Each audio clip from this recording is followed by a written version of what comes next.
எங்கள் மொழியை அழித்து இன்னொரு மொழி அந்த இடத்துல ரீப்ளேஸ் பண்ணணும்னு நினைக்கிற இடத்துல தான் எங்களுக்கு பிரச்சனை. எதன் அடிப்படையில் அழிக்கிறாங்கன்னு சொல்றீங்க? தமிழ்நாட்டில் இருக்கக்கூடிய மைல்கல்ல எதுக்கு இந்திய கொண்டு வந்து திணிச்சிங்க? தமிழுக்காக பிஜேபி செய்யுது அப்படின்னா அது பிஜேபி காரங்க கேட்டாலே சிரிப்பான். வழியில் இறங்கிட்டு இருக்கீங்கன்னா சமீபத்தில் பாஜகவோட மாநில துணைத் தலைவர் கூட ஒரு பெரிய விமர்சனம். பாஜக மாநில துணைத் தலைவரா யாருங்க அது? படிக்கிற குழந்தை நம்ம குழந்தை தமிழ் சரியா எழுதிருங்களா, தமிழ் படிச்சிடறாங்க. நீங்க இந்த சிக்கல் இருக்குது இல்ல?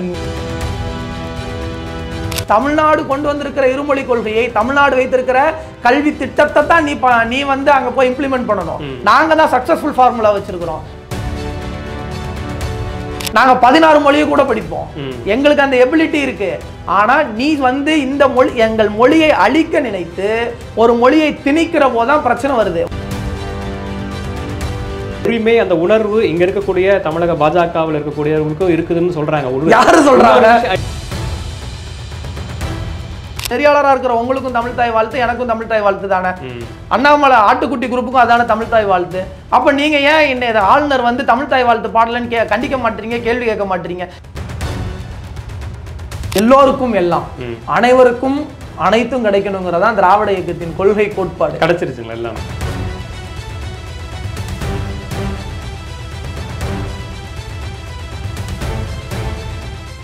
வணக்கம் நண்பர்களே, தி நியூஸ் டைம். இன்று நம்மோடு திமுக செய்தி தொடர்பாளர் திரு சித்திக் இணைந்திருக்கிறார். வணக்கம். வணக்கம். கடந்த 2 வாரங்களாக இந்த மொழி பிரச்சனை மறுபடியும் தமிழகத்தில் ஆரம்பித்திருக்குதா?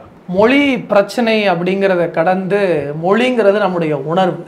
இது இயக்கம் கடந்து, கட்சிகள் கடந்து, தமிழ் இனத்தினுடைய பிரச்சனை. உலகத்திலேயே மொழிக்காக தன்னுடைய உயிரை தியாகம் செய்தவர்கள் தமிழர்கள், குறிப்பாக திராவிட இயக்கத்தை சார்ந்தவர்கள். இந்தியா இது வரைக்கும் பல போராட்டங்களை சந்திச்சிருக்கு. அது விடுதலை போராட்டமாக இருக்கலாம், இல்லை நெருக்கடி நிலை பிரகடனமாக இருக்கலாம்.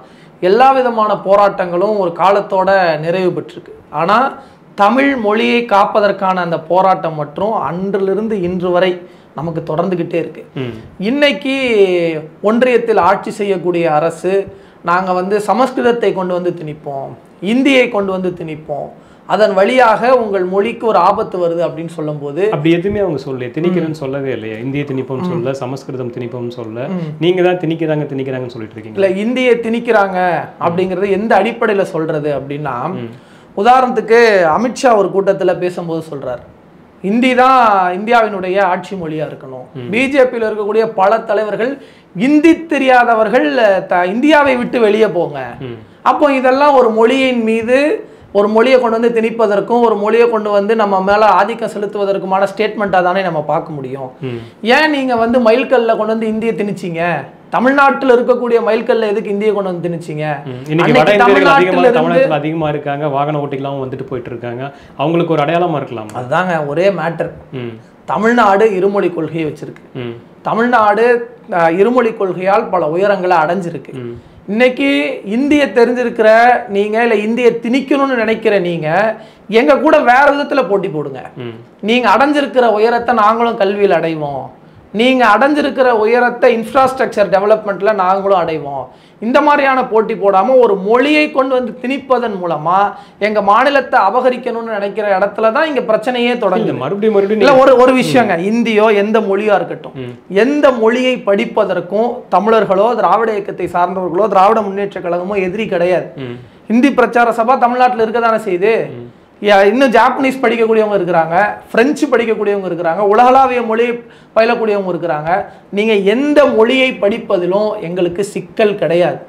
எங்கள் மொழியை அழித்து இன்னொரு மொழி அந்த இடத்துல ரீப்ளேஸ் பண்ணணும்னு நினைக்கிற இடத்துல தான் எங்களுக்கு பிரச்சனை. எதன் அடிப்படையில் அழிக்கிறாங்கன்னு சொல்றீங்க?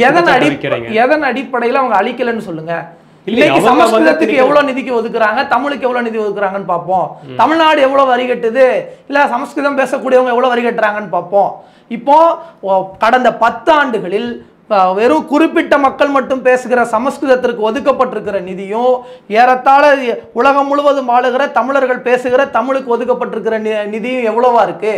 இன்னும் சொல்லணும்னா ஹிந்தி, அதுதான் நான் சொல்றேன். நீங்க இந்தியாவில் இருக்கக்கூடிய அனைத்து அட்டவணை மொழிகளிலும் நாடாளுமன்றத்தில் பேச முடியுங்கிற உரிமையை பெற்றுக் கொடுத்தது திமுக. பாஜக முழுக்க திருக்குறளை உலகமயமாக்குது, எல்லா தமிழுக்காக காசி தமிழ் சங்கம் நடத்துறாங்க, தொடர்ந்து தமிழுக்காக எவ்வளவோ விஷயங்கள் பண்ணிட்டு இருக்காங்க, தமிழர் நலன் சார்ந்த விஷயங்கள் பண்ணிட்டு இருக்காங்க. உலகம் முழுவதும் இருக்கிறதுலேயே தமிழர்கள் தான் ஆக சிறந்தவர்களும் பிரதமர் மோடி ஒவ்வொரு நாடுக போகும்போது சொல்லிட்டு இருக்காரு. தமிழுக்காக பிஜேபி செய்யுது அப்படின்னா அது பிஜேபி காரன் கேட்டாலே சிரிப்பான். ஏன் சிரிப்பானா, தமிழுக்காக செய்யறதுன்னா என்னது அப்படின்னா தமிழ்நாட்டு மக்கள் வைக்கக்கூடிய கோரிக்கைகளை நிறைவேற்றுறது. தமிழ்நாட்டுக்கு ஒரு புயல் வருது, நிவாரணம் கொடுங்க அப்படின்னு கேட்கும்போது நிவாரணம் கொடுக்க முடியாதுன்றாங்க. அடுத்த நாள் குஜராத்துக்கு யாருமே கேட்கல, குஜராத்ல இருந்து கோரிக்கை வரல, மோடி போறாரு, பார்க்குறாரு, கொடுக்குறாரு. பாதிக்கப்பட்ட மக்கள் குஜராத்தில் இருக்கிற போது ஒரு பார்வை, தமிழ்நாட்டில் மக்கள் பாதிக்கப்படுற போது ஒரு பார்வைங்கிறது தான் தமிழர்கள் மீது, தமிழ் இனத்தின் மீது ஒன்றிய பாஜக அரசுக்கு இருக்கக்கூடிய பார்வை. அடுத்த மொழின்னு மட்டும் கிடையாது. நாங்கள் எங்கள் கல்வி உரிமையை பற்றி பேசுகிறோம், நாங்கள் நீட்டு வேண்டாம், நாங்கள் தான் மருத்துவக் கல்லூரியில் மிகப்பெரிய உயரத்தை அடைஞ்சிருக்கிறோன்னு சொல்கிறோம். திமுக மட்டும் இல்லை, திமுக, அதிமுக, பாஜக நீங்களாக இன்றைக்கு நீட்டு விளக்கில் உறுதியாக நிற்குது. எல்லாருமே பீப்புள் ரெப்ரசன்டேஷன் தான், சட்டமன்றத்தில் தீர்மானம் போட்டிருக்கிறோம். அப்போ தமிழர்களின் உரிமை சார்ந்து நீங்கள் என்ன பேசணும்? நாங்கள் தமிழர்களை மதிக்கிறோம், தமிழர்கள் கேட்கக்கூடிய நீட்டுக்கு விளக்கம் கொடுத்துறோன்னு சொல்ல வேண்டியதானே? சரி, அதை விடுங்க. ஆளுநர்னு ஒருத்தர் அனுப்பிச்சு வச்சிருக்கிறீங்க, அவர் தமிழ் தாய் வாழ்த்த பாட மாட்டேங்கிறாரு. அப்போ உண்மையாலே தமிழில் அக்கறை கொண்டிருக்கிற பிஜேபி திமுகவுக்கு முன்பா எப்படி தமிழ்நாட்டில் இருக்கிற தமிழ் தாய் வாழ்த்து நீ பாட மாட்டேங்கிறன்னு ஆளுநரை பார்த்து கேள்வி கேட்டிருக்கணும்ல. அப்போ ஆர்.என். ரவியா இருக்கட்டும், இல்ல பிஜேபி கொண்டிருக்கிற கொள்கையா இருக்கட்டும், தமிழர்கள் எந்தெந்த இடத்திலிருந்து தங்களுடைய உரிமை குரலை எழுப்புறாங்களோ, மாநில சுயாட்சியா இருக்கட்டும், நாங்க வரி கேட்கிறோம், நம்ம வரி கேட்கல, கெட்டின வரியில திருப்பி கொடுங்கன்னு சொல்றோம். அப்போ தமிழர்கள் மீது அக்கறை இருந்துச்சுன்னா தமிழ்நாடு தான் பாருங்க, ஊபியோ குஜராத்தோ இவ்வளோ கட்டலை, தமிழ்நாடு இவ்வளோ வரி கட்டிருக்கு, கரெக்டாக திருப்பி கொடுத்துருவோன்னு சொல்ல வேண்டியதானே? நீங்கள் சொன்னீங்கல்ல, அவங்க போய் பாருங்க வள்ளுவருக்கு இது நிகழ்ச்சி நடத்தினாங்க, அதெல்லாம் கண் துடைப்பு.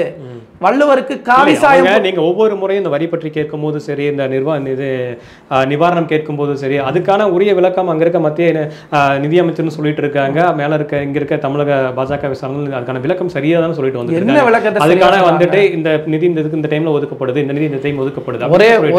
ஒரே ஒரு விஷயம், நிதி விஷயத்தை மட்டும் எடுத்து பேசுவோம். பிரதமர் அமித்ஷா தமிழ்நாட்டுக்கு வரும்போது தமிழ்நாட்டினுடைய முதலமைச்சர் மேடையில வச்சுக்கிட்டே பேசினார், தமிழ்நாட்டுக்கு நிதி வரல, நாங்க கட்டின வரி பணத்திலிருந்து நிதி வரலன்னு. அடுத்த நாள் நிதி ரிலீஸ் பண்ணப்பட்டுச்சு. இது 6 மாசத்துக்கு முன்னாடி நடந்த சம்பவம். அப்போ அது இன்னொரு காரணமும் சொல்றாங்க, எதிர்கட்சி சொல்றாங்க திமுகவும் பாஜகவும் பேசி வச்சுட்டு இந்த மாதிரி அரசியல் பண்ணிட்டு இருக்காங்க அப்படிங்கிற ஒரு இது இருக்குது. அதாவது இந்த ஒரே ஒரு விஷயம் நம்ம புரிஞ்சுக்கணும், பிஜேபியை மற்ற கட்சிகள், மற்ற மாநிலத்தில் இருக்கிறவங்க அரசியல் ரீதியா எதிர்க்கக்கூடிய கட்சிகள். திமுக மட்டும்தான் பிஜேபியினுடைய சித்தாந்தத்தோடு, கொள்கையோடு போட்டி போடுற, முரண்பாடோடு இருக்கிற கட்சி. நாங்க பெரியார், எங்க அண்ணன் உதயநிதி மாநாடு தொடங்கும் போது சொன்னார், கோட்சேவின் வாரிசுகளை எதிர்த்து பெரியாரின் பேரன்கள் துவங்கும் பெரும் பயணம்னு சொன்னார். கோட்சேவின் வாரிசுகள் யாருன்னு நமக்கு தெரியும், RSS, சங்க பரிவார் கூட்டம், பிஜேபி கும்பல், கோட்சேவின் வாரிசு. பெரியாரின் வாரிசுகள் நாங்க. வழியில் இறங்கிட்டு இருக்கீங்க. சமீபத்துல பாஜகவோட மாநில துணைத் தலைவர் கூட ஒரு பெரிய விமர்சனம். பாஜக மாநில துணைத் தலைவரா யாருங்க அது? நாராயண திருப்பதி கூட ஒரு பெரிய வாட்ஸ்அப் குரூப், வாட்ஸ்அப் அட்மின் பத்தி எல்லாம் பேசுறத பத்தி அவங்க கட்சியில இருக்கக்கூடிய அந்த ஆட்டுக்குட்டியே நாங்க ஒரு மக்கு மரமண்டையா தான் பாக்குறோம். அந்த மக்கு மரமண்டைக்கு கீழே இருக்கக்கூடியவங்க பேசுறதையெல்லாம் சீரியஸா எடுத்து நம்ம பதில் சொல்ல வேண்டிய அவசியம் கிடையாது. ஒரு மாநிலத்தோட மாநில தேசியத்தோட ஒரு மாநில தலைவரா இருக்காரு, இந்த மாதிரி பேசலாமா? அவர் எப்படி ஆட்டுக்குட்டின்னு பேசலாமா? இந்த மாதிரி மக்கள் நாங்க எங்க பேசுறோம், அவரே தான் பேசுறாரு. செருப்பு போட மாட்டேன்னாரு, சாட்டையில் அடிச்சுக்குவேன்னாரு. அப்புறம் லாஸ்ட் ரெண்டு வருஷத்துக்கு முன்னாடி ஃப்ளட்டு எல்லாம் ட்ரெயின் ஆயிடுச்சு, அங்க போட்ல போய் மக்கள் கிட்ட அடி வாங்கிட்டு வந்தாரு. இவர் ஒரு பர்சன் சொல்லி இவருக்கான டைம்லாம் ஸ்பெண்ட் பண்ணி பதில் சொல்ல முடியாது.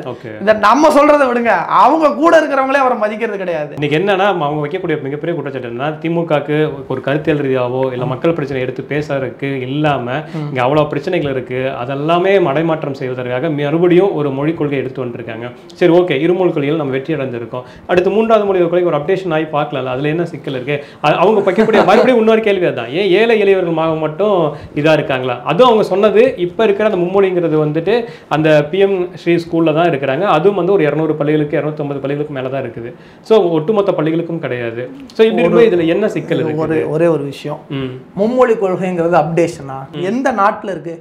இந்தியாவை விட்டுருங்க, நம்ம இன்னைக்கு குளோபல் சிட்டிசன் சொல்றோம். எந்த நாட்டில் இருக்கு? நீங்க வந்து அந்த அக்கறையோட போய் நீங்க வந்து இன்னைக்கு ஊபிலயோ மற்ற இடத்துலயோ முதல்ல ஹிந்தியை ஒழுங்கா சொல்லி கொடுங்க. கஞ்சா படிக்கிற குழந்தை நம்ம குழந்தை தமிழ் சரியா எழுதிருதுங்களா, தமிழ் படிச்சிடறாங்களா? நீங்க இந்த சிக்கல் இருக்குது இல்ல, இது ஒரு விஷயம். அதாவது இப்படி பொத்தாம் பொதுவா ஜெனரலைஸ்ட் ஸ்டேட்மெண்டா இல்ல இன்னைக்கு ஆசிரியர் பொத்தாம் பொதுவான ஒரு இல்ல, நான் பொத்தாம் பொதுவா சொல்லல, நான் டைரக்டா சொல்றேன், நான் இஷ்யூ பேஸ்டா சொல்றேன். தமிழ்நாடு 52% கிராஸ் என்ரோல்மெண்ட் ரீச் பண்ணிருக்கோமா இல்லையா? அப்போ கல்வியை பள்ளி கல்வியை முடித்து உயர்கல்விக்கு சென்றிருக்கக்கூடியவங்களுடைய எண்ணிக்கை தான் அதுதானே எங்களோட நம்மளோட கிராஸ் என்ரோல்மெண்ட் ரேஷியோ. உன்னோட கிராஸ் என்ரோல்மெண்ட் ரேஷியோ என்ன? இந்தியாவினுடைய சராசரி என்ன? அப்போ இங்க இருக்கக்கூடிய குழந்தை எழுத தெரியுமா படிக்க தெரியுமா? தெரிஞ்சிருக்கு, 52% எங்களுக்கு தெரியும், உனக்கு 5% கூட தெரிய மாட்டேங்குது. நீ இன்னும் நல்லா சொல்லணும்னா தமிழ்நாடு கொண்டு வந்திருக்கிற இருமொழி கொள்கையை, தமிழ்நாடு வைத்திருக்கிற கல்வி திட்டத்தை தான் நீ வந்து அங்க போய் இம்ப்ளிமெண்ட் பண்ணணும். நாங்க தான் சக்சஸ்ஃபுல் ஃபார்முலா வச்சிருக்கிறோம், நீ வச்சிருக்கிறது ஃபெயிலியரா சக்சஸ்ஃபுல்லாங்கிற டெஸ்டே இன்னும் இல்ல. இப்போ இருமொழி கொள்கை சக்சஸ்ங்கிறதுக்கு ஏராளமான டைரக்ட் எவிடன்ஸ் என்னால சொல்ல முடியும். இன்னைக்கு தமிழ்நாட்டில் இருக்கிற பிற்படுத்தப்பட்ட ஒடுக்கப்பட்ட விளிம்பு நிலையிலிருந்து வந்திருக்கிற மக்கள் குளோபல் சிட்டிசனா நாங்க இன்னைக்கு மாறி நிக்கிறோம். நீங்க எங்க கிட்ட வந்து மும்மொழியை படி 4 மொழியை படினா நாங்க 16 மொழியை கூட படிப்போம், எங்களுக்கு அந்த எபிலிட்டி இருக்கு. ஆனா நீ வந்து இந்த மொழி எங்கள் மொழியை அழிக்க நினைத்து ஒரு மொழியை திணிக்கிற போதுதான் பிரச்சனை வருது. இன்னைக்கு எத்தனை மொழிகள் அழிஞ்சு போயிருக்கு, அந்த அழிவின் விளிம்பிலிருந்து நம்ம எப்படி அதை மீட்டிருக்கிறோம்? இப்படி தொடர்ச்சியான போராட்டங்களும் மற்ற மொழியின் மீது மற்ற மொழியை வைத்து நம் மீது வரக்கூடிய ஆதிக்கங்களையும் தடுத்ததுனால. அப்போ நீங்க இன்னைக்கு பிஜேபியும் அந்த கூட்டத்தில் இருக்கிறவங்களும் ஒன்று புரிஞ்சுக்கணும், தமிழுங்கிறது இங்க எங்களுக்கு வந்து இது ஒரு சாதாரண பிரச்சனை அல்ல, இது எங்கள் உரிமை சார்ந்த பிரச்சனை, அந்த உணர்வு சார்ந்த பிரச்சனை. உரிமை, அந்த உணர்வு இங்க இருக்கக்கூடிய தமிழக பாஜகவில் இருக்கக்கூடியவங்களுக்கும் இருக்குதுன்னு சொல்றாங்க. யாரு சொல்றாங்க? அவங்க சொல்றாங்களா? தமிழர்கள் மேல உரிமை இருக்குது, இது இருக்குன்னு சொல்லிட்டு இருக்காங்க. உரிமை இருக்கிறவங்க தமிழ்நாட்டுக்கு நிதி வரல தாங்கனியா இது வரைக்கும் கேட்டதே இல்ல. தமிழ் தாய் வாழ்த்து உங்களுக்கும், நெறியாளரா இருக்கிற உங்களுக்கும் தமிழ் தாய் வாழ்த்து, எனக்கும் தமிழ் தாய் வாழ்த்து தானே. அண்ணாமலை ஆட்டுக்குட்டி குரூப்புக்கும் அதான தமிழ் தாய் வாழ்த்து. அப்ப நீங்க ஏன் என்ன ஆளுநர் வந்து தமிழ் தாய் வாழ்த்து பாடலன்னு கண்டிக்க மாட்டீங்க, கேள்வி கேட்க மாட்டீங்க? சரி, கண்டிக்க கூட வேண்டாங்க, அட்லீஸ்ட் ஒரு ரிக்வெஸ்டாக சொல்ல வேண்டியதானே. அப்போ தமிழர்கள் மீது எந்த பிரச்சனை வந்தாலும் அமைதியா இருந்துட்டு எங்களுக்கும் தமிழ் உணர்வு இருக்குன்னா யாருங்க நம்ப முடியும்? இத தமிழ் உணர்வுக்காக நீங்க என்ன செஞ்சிருக்கீங்க இது வரைக்கும்? எது செய்யலங்கறாங்க, எதுவுமே செய்யல. அதைத்தான் நாங்க ரொம்ப நாளா சொல்லிட்டு இருக்கோம். தமிழ்நாட்டின் பிரதான கட்சி, ஆளும் கட்சி, ஒரே கோரிக்கை நீட் விலக்கு. அது தமிழர்களின் கோரிக்கை தானே. தமிழ்நாட்டின் ஒரே கோரிக்கை ஒற்றை முழக்கம் இருமொழி கொள்கை. தமிழ்நாட்டின் ஒரே கொள்கை, ஒட்டுமொத்த தமிழினத்தின் ஒரே கொள்கை எங்களுக்கு வந்து மொழி திணிப்பு. இருமொழி கொள்கைங்கிறது ஒரே சரிங்க, இந்த 3 தானே தமிழ்நாட்டின் ஒற்றை கொள்கை. இந்த 3 கொள்கையையும் நான் ஏத்துக்க மாட்டேன்னு சொல்றவன் தமிழர் நலன் சார்ந்தவனா, தமிழர் விரோதியா? தமிழர் விரோதி தான். ஏன்னா இங்க வந்து திமுகவினுடைய செய்தி தொடர்பாளராக நான் பேசல, நான் ஒட்டுமொத்த தமிழ் சமூகத்தில் இருந்து பேசுறேன். நான் அதிமுகவும் இன்னைக்கு இதை பேசுது. ஒரு இரட்டை வேடம் போடுறாங்களோ நேரடியாக பேசுகிறாங்களோ, இதை சார்ந்து பேசினா தமிழ்நாட்டில் வெளுத்துருவான்னு தெரிஞ்சு அதிமுக இந்த இடத்துல வந்து நிற்கிது. பாமக உள்ளிட்ட மற்ற கட்சிகளும் எங்கள் கூட கூட்டணியில் இல்லை, அவங்களும் இதை ஆதரிக்கிறாங்க.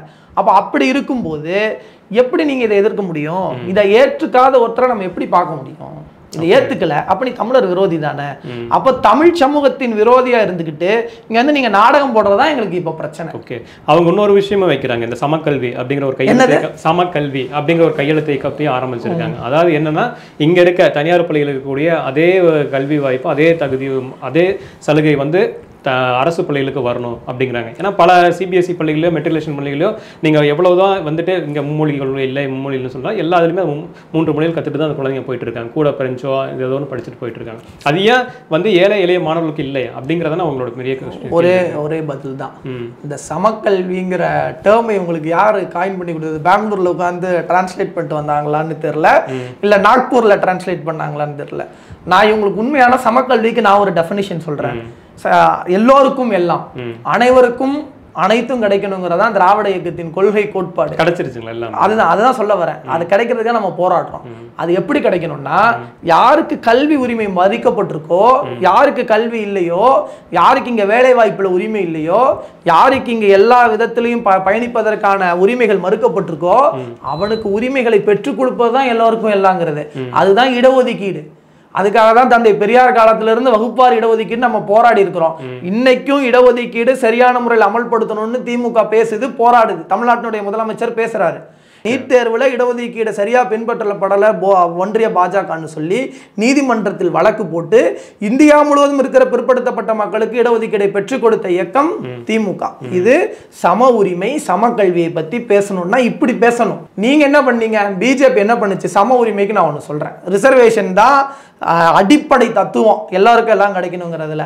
அப்படி எல்லோருக்கும் எல்லாம் கிடைக்குன்னா நம்ம அமைச்சரவையில் தொடர்ந்து அவங்களும் வச்சுட்டு வந்துட்டு இருக்காங்க. அந்த பிரதிநிதித்துவம் கொடுக்கப்பட்டு என்ன பிரதிநிதித்துவம் இல்லை, அந்த இப்போ என்னன்னு கேட்டீங்கன்னா, இப்போ கேபினெட்ல ஒரு பட்டியல் சமூகத்தை இருந்து இப்போ என்னன்னா தொடர்ந்து அந்த விமர்சனம் வைக்கப்படும் போது தான் வந்து இப்போது திரு கோவிச்செழியன் அவங்களை வந்து வச்சிருக்காங்க.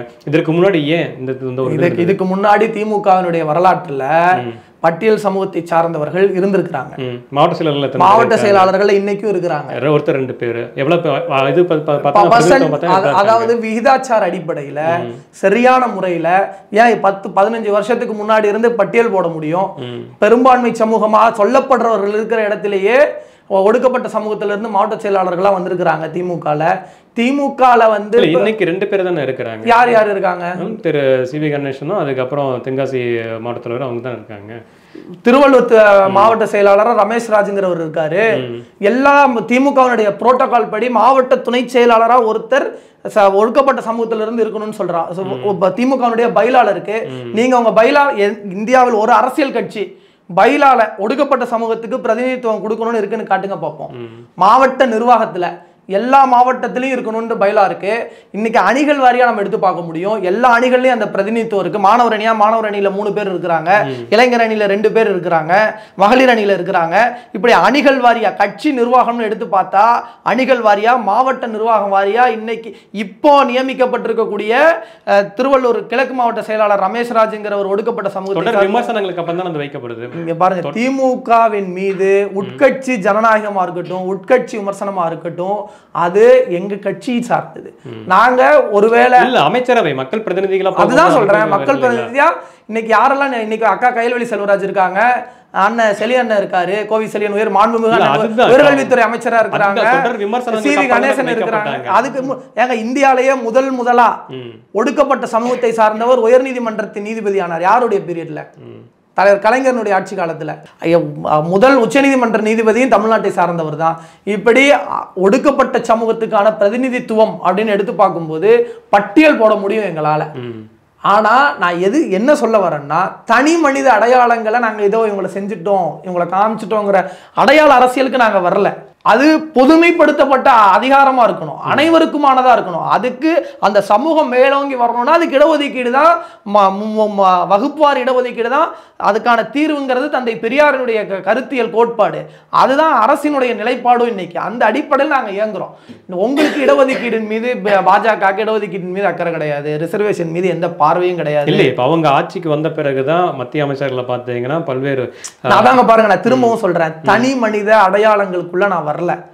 அந்த சமூகத்தை மேம்படுத்துறதுக்கு மணிப்பூர் பிரச்சனையில பாஜகவினுடைய நிலைப்பாடு என்ன? அவங்க மலைவாழ் மக்கள், ஒடுக்கப்பட்ட மக்கள், அந்த மக்களின் மீது பாஜகவின் நிலைப்பாடு என்ன? பற்றி எரியுது மணிப்பூர், தீர்த்து வைக்க என்ன முடிவு எடுத்திருக்கிறீங்க? இன்னைக்கு இந்த 10 ஆண்டுகள்ல இந்த இந்தியா முழுவதும் நம்ம எடுத்து பார்க்கும்போது சிறுபான்மை மக்கள் மீதும் தலித் ஒடுக்கப்பட்ட மக்கள் மீதும் பாஜக செய்திருக்கிற எதேச்சதிகார போக்கு என்னவா இருக்கு? அவங்களை ஒடுக்குவதற்கான இப்ப பாத்தீங்கன்னா கடந்த 6 மாதத்துல நீங்க செய்தி தொடர்ந்து பார்த்துட்டு இருப்பீங்க, பட்டியல் சமூக மக்கள் அவ்வளவு மோதல் போக்கு இருக்குது. என்ன மோதல்? இறந்திருக்காங்க, கொலை செய்த 40 பேர். ரெண்டே விஷயங்க. ஒரு தனி மனிதருக்கு நடக்கக்கூடிய பிரச்சனையையும் ஒரு சமூகத்துக்கு நடக்கக்கூடிய பிரச்சனையையும் நம்ம கம்பேர் பண்ணி பேச முடியாது. அந்த தனி மனிதன் சமூகம் கிடையாது. இப்ப நெறியாளருக்கும் எனக்கும் பிரச்சனைன்னா அது எனக்கும் உங்களுக்குமான பிரச்சனை. இந்த சமூகத்துக்குள்ள நடக்கிற பிரச்சனைங்கிறதா மணிப்பூர் மாதிரியான பிரச்சனை. காஷ்மீர்ல ஆசிஃபாங்கிற குழந்தை இறந்து போது அந்த ஆசிஃபாங்கிற குழந்தையை ஒரு 4-5 பேர் சேர்ந்து கூட்டு பாலியல் தொந்தரவு செய்கிறாங்க. அந்த கூட்டு பாலியல் தொந்தரவு செய்தவர்களை ஆதரித்து பாஜகவினர் பேரணி போனாங்க. பாஜகவினுடைய எம்எல்ஏவா இருந்தவங்க இது சமூக பிரச்சனையில் நம்முடைய பார்வை என்ன? நீங்க எந்த அடிப்படையில் இயங்குறீங்க? மணிப்பூர்ல மட்டும் கிடையாது, இது ஆசிஃபாக்கு மட்டும் கிடையாது. டெல்லியில போராடின பெண்கள் வந்து அந்த மல்யுத்த வீராங்கனைகள், அந்த எம்பி மீது நீங்க என்ன நடவடிக்கை எடுத்தீங்க? அப்போ உங்க பாதிக்கப்பட்ட பெண்களுக்கு ஆதரவா பேரணி போறது தமிழ்நாடு. குற்றவாளிகளுக்கு ஆதரவா ஒருத்த பேரணி போயிட்டு கூச்ச நாச்சமே இல்லாம வந்து நின்று பேச முடியுங்கிற இடத்துல தான் அவர்கள் மனித சமூகத்துக்கு எதிரானவர்கள். காஷ்மீர்ல அந்த மாநிலத்தின் ஆளுநராக இருந்தவரே வந்து சொன்னார், புல்வாமான்னு ஒரு தாக்குதல் நடக்க போகுதுன்னு நான் ஹோம் மினிஸ்டர் பார்த்து சொன்னேன், நீங்க கொஞ்சம் அமைதியா இருங்கன்னு சொல்லிட்டாங்க. அவங்க மட்டும் அப்படி சொல்லலைன்னா அந்த மோதல் போக்கே என்னால தடுத்திருக்க முடியும்னு சொன்னாங்க. அப்போ ஒரு அரசியல் லாபத்திற்காக எந்த எல்லைக்கும் செல்லக்கூடியவங்களா அவங்க இருக்கிறாங்க. இன்னைக்கு நீங்களும் அந்த அரசியல் லாபத்திற்காக தான் இப்போ இந்த அனைத்து கட்சி கூட்டம் நடத்திருக்கீங்க அப்படிங்கிற விமர்சனம் வைக்கப்படுது. ஏன்னா இது நீங்க ஏற்கனவே நிறைய பிரச்சனைகள், மாநில பிரச்சனைகள் இப்ப நிறைய சொன்னீங்க, அதுக்கெல்லாம் வந்து ஒரு அரசியல் லாபத்திற்காகத்தான் இந்த கூட்டத்தை நடத்தணும்னா திமுக ஒரு அரசியல் கட்சியா எப்படி தெரியுமா நடத்திருக்க முடியும்? திமுக சார்பில் நாங்க இந்த டீலிமிட்டேஷனை எதிர்க்கிறோம், மறுசீரமைப்பை எதிர்க்கிறோம், மாபெரும் மாநாடு நடத்திருக்க முடியும், பொதுக்கூட்டம் நடத்திருக்க முடியும். ஆனா நாங்க ஏன் இத அனைத்து கட்சி கூட்டமா நடத்தணும்? முதலமைச்சர் சொல்லியிருந்தாரு, நான் அழைக்கிறேன்னு பார்க்காதீங்க, தமிழ் இனத்தின் பிரச்சனைன்னு வாங்கன்னு சொன்னாங்க. நாங்க ஏங்க பாட்டாளி மக்களோட கட்சியை கூப்பிட்டு உட்கார வச்சு, அதிமுகவை கூப்பிட்டு உட்கார வச்சு கருத்து கேட்டு அவங்கள மீடியால காமிச்சு இவங்களும் தமிழ்நாட்டு பிரச்சனைகளுக்கு வந்து குரல் கொடுக்குறாங்கன்னு காட்டணும்? அரசின் சார்பில் நடத்தக்கூடிய நிகழ்ச்சியை நாங்க எங்களுக்கு மட்டுமே ஃபேவரிசமா நடத்திட்டு போக முடியுமே? அது இல்ல நோக்கம். இது இனத்தின் பிரச்சனை, இதை அடையாளப்படுத்தப்பட வேண்டியது, இது அரசியல்படுத்தப்பட வேண்டியது ஒரு முதலமைச்சரா அவரின் கடமை. தொகுதி மறுசீரமைப்பு பற்றி பல்வேறு விளக்கங்கள் பாஜக தரப்புல இருந்தும் சொல்லிட்டு வராங்க. தமிழகத்துக்கு எந்த ஒரு பிரச்சனையும் இருக்காதுன்னு சொல்லிட்டு வராங்க. இப்போ நீங்க சொன்ன மாதிரி ஏற்கனவே நிறைய பட்டியலிட்டீங்க, தமிழகத்தில் இவ்வளவு பிரச்சனைகள் இருக்குது, தமிழராக இருந்து உரிமையா இருக்கு, அதற்கெல்லாம் கூட்டாதது இதை பத்தி இந்த ஒரு இம்ப்ளிமெண்டே போல அடுத்த கட்ட நடவடிக்கைக்கே போல இல்ல, அதுக்கெல்லாம் கூட்டாமன்னு இல்லை. எல்லா விஷயத்தையும் இப்போ நம்ம வந்து ஒரு விஷயத்தை புரிஞ்சுக்கோங்க, எந்த பிரச்சனையா இருந்தாலும் தமிழர் நலன் வரும்போது தமிழர் நலன் தான் நமக்கு முக்கியமா இருந்திருக்கு. அந்த அடிப்படையில் செயல்பட்டு இருக்கிறோம். அதிமுக ஆட்சி காலத்துல ஆளுநர் ரைடுக்கு வரும்போது, சட்டமன்றத்துக்குள்ள வந்து ஆளுநர் ஆய்வு செய்யும் போது நியமன ஆளுநருக்கு ஆய்வு செய்கிற அதிகாரம் இல்லை. அதிமுக சொன்ன ஸ்டேட்மெண்ட் இல்ல, எதிர்கட்சி வசையில இருந்த திமுகவின் தலைவர் சொன்ன ஸ்டேட்மெண்ட். இந்த டீலிமிட்டேஷன் அப்படின்னும் போது பிஜேபி சொன்னாங்கன்னு சொன்னீங்க, தமிழ்நாட்டுக்கு பிரச்சனை வராதுன்னு. எப்போ அமித்ஷாவும் சொல்லிட்டு போயிட்டாரு, யார் வேணா சொல்லட்டுங்க. பிஜேபி சொல்லக்கூடிய ஸ்டேட்மெண்ட்டை நம்ம எப்படி பார்க்கணும்னு ஒரே ஒரு உதாரணம் சொல்றேன். 3 வேளாண் சட்டங்களால் எங்களுக்கு பாதிப்பு விவசாயிகள் சொன்னாங்க. பிஜேபி உங்களால இந்த சட்டத்துக்கு பிரச்சனை வராதுன்னு சொன்னாங்க. பாதிப்புக்கு உள்ளா இருக்கிறவன் எனக்கு பாதிப்புன்னு சொல்றான். அதை காது கொடுத்து கேட்க உங்களுக்கு தயாரா இல்லை. குடியுரிமை திருத்த சட்டம், குடியுரிமை திருத்த சட்டத்தால் எங்களுக்கு பாதிப்பு இஸ்லாமியர்கள் சொன்னாங்க. நாடு முழுவதும் போராட்டம் நடந்துச்சு. இல்ல, அந்த சட்டத்தால உங்களுக்கு என்ன பிரச்சனைன்னு விளக்குங்கன்னு சொன்னாங்க. நீட்டால தமிழ்நாட்டின் கல்வி உரிமை பாதிக்கப்படுது, மருத்துவ கல்விக்கு பாதிப்புன்னு நம்ம சொல்றோம். இல்ல, நீட்டால எந்த பிரச்சனையும் இல்லைன்னு அவங்க சொல்றாங்க. இப்படி பாதிக்கப்பட்ட தரப்பிலிருந்து வரக்கூடிய குரல் என்னன்னே அவங்க கேட்க மாட்டாங்க. 19 இது உங்களால் பிரச்சனை இல்லைன்னு சொல்லுவாங்க. அதன் தொடர்ச்சி நீட்சி தான் டீலிமிட்டேஷனால ஜனநாயக உரிமை எங்களுக்கு பாதிக்கப்படுது. நீங்க வந்து இப்போ ஊபிக்கு 50 பார்லிமெண்டேரியன் இருக்காங்க. இந்த டீலிமிட்டேஷன் ப்ராசஸ் வரும்போது ஒன்று எக்ஸ்டெண்ட் பண்ணீங்கன்னா ஊபிக்கு 150 மாறுது. தமிழ்நாட்டுக்கு 10 தான் எக்ஸ்டெண்ட் ஆகுது, ஊபிக்கு 100 எக்ஸ்டெண்ட் ஆகுது. இஃப் இன் கேஸ் குறைச்சிங்க அப்படின்னு சொன்னா தமிழ்நாட்டுக்கு 31 ஆகுது. அப்பவும் ஊபிக்கு இன்க்ரீஸ் தான் ஆகுது, 10-15 இன்க்ரீஸ் ஆகுது. நான் ஊபின்றத ஒரு எக்ஸாம்பிளுக்காக சொல்றேன். அப்போ வட மாநிலங்களினுடைய பிரதிநிதித்துவம்ங்கிறது அதிகமா இருக்கு. நாங்க இங்க குடும்ப கட்டுப்பாடு மாதிரியான விஷயம் சுகாதார விஷயங்களை சரியாக கடைபிடித்த காரணத்தினால இன்னைக்கு நாங்க அதை ஒரு ஸ்டாண்டர்ட் ரேஷியோவா வச்சிருக்கோம். நீங்க இந்த அடிப்படையில் எங்க மாநிலங்களுடைய பிரதிநிதித்துவத்தை குறைத்தால் எங்களுக்கான ஜனநாயக உரிமை பாதிக்கப்படும். ஜனநாயக உரிமை பாதிக்கப்படுவது என்பது இந்த வாழுகிற மக்களுக்கான அடிப்படை அதிகாரத்திலிருந்து அவங்களை விலக்கி வச்சிருங்கிற கருத்தை திமுக கொண்டு வருது. டெமோக்ராட்டிக்னால என்னன்னு தெரியாது. டெமோக்ராட்டிக்னா என்னன்னு தெரியாதனுடைய நோக்கம் தான் விகடன் பத்திரிகையை போய் முடக்கிறது, பத்திரிகையாளர்களை போய் நசுக்கிறது. அப்புறம் இதுவரைக்கும் இந்தியா விடுதலை பெற்று சந்திக்காத வகையில் உச்சநீதிமன்றத்தினுடைய நீதிபதிகள் பத்திரிகையாளர்களை சந்தித்து நாங்கள் ஒரு ப்ரெஷரை அனுபவிக்கிறோம்னு சொன்னாங்க. அப்போ ஜனநாயகம்னா என்னன்னு தெரியாதவர்களை எதிர்த்து ஒரு ஜனநாயக போராட்டத்தை தமிழ்நாட்டினுடைய முதலமைச்சர் இன்னைக்கு முன்னெடுத்திருக்கிறாரு. அந்த போராட்டத்திற்கு இது திமுகவின் பிரச்சனை அல்ல, இந்தியா கூட்டணியின் பிரச்சனை அல்ல, இது தமிழ் இனத்தின் பிரச்சனை, தமிழர்களின் பிரச்சனைன்னு தான் களத்தில் நிற்கிறோம். தொடர்ந்து உரையாடுவோம். நன்றி, வணக்கம்.